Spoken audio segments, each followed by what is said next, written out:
Moor Music saw us work with 4 different groups of young people throughout the day across 5 weeks at Moor Oaks School. A key aim of this project was to ensure that underused resources were brought back into life, and perhaps more importantly, the usual teaching staff were given the confidence to use those on a weekly basis with the young people with whom they work. Moor Oaks School is a special educational needs facility. There are a number of music technology resources which we know have been there since the opening of the school.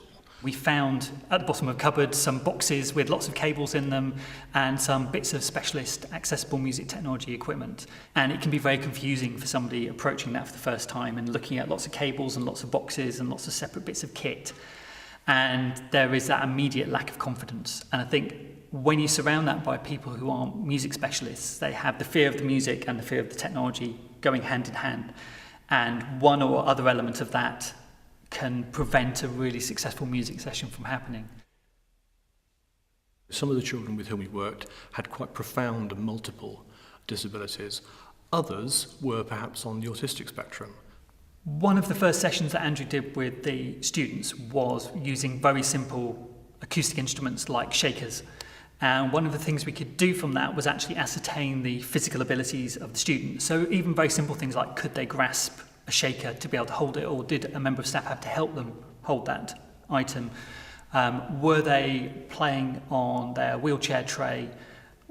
Did they only have very simple head movements and no hand coordination? So with something like a sound beam, you've got a movement sensor where you can adjust the length of the beam. And as you interrupt the beam at different points, it's like moving up and down a piano scale, so you can play different musical notes.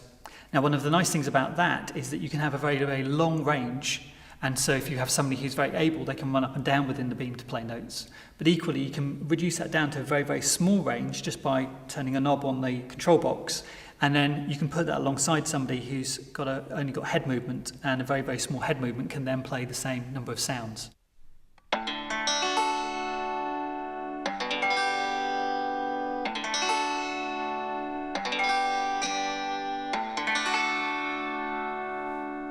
One of the things that we did at Moor Oaks was to use the school's own iPads, and we found that they're a great way for children with perhaps limited movement to access a vast range of brilliant musical sounds.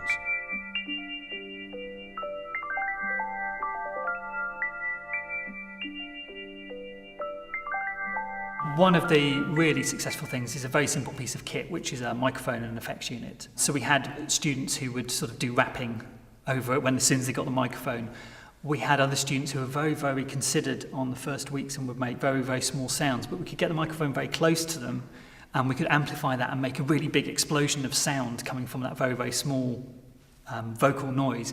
And all of a sudden that would encourage them to make more noises and they would be starting to laugh and giggle and enjoy it.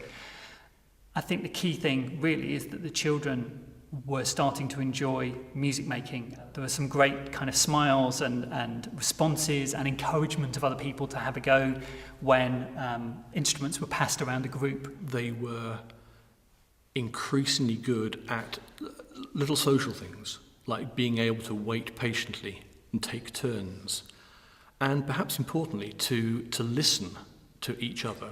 And I think that kind of music making and that kind of excitement about music is a real benefit to the children. And it has knock-on effects to the rest of their lives as well in terms of confidence and abilities. At the end of the project, Mark and I ran a twilight training session for all the staff so that we could remind them of some of the things that we had done, and also look in a little more detail at some of the technology. The staff that we work with in each of the sessions and the support workers, we hope that we've left them with the skills to do some basic music making and have the confidence that everything that they do is valid as a professional musician going into the school and doing something with music and sound.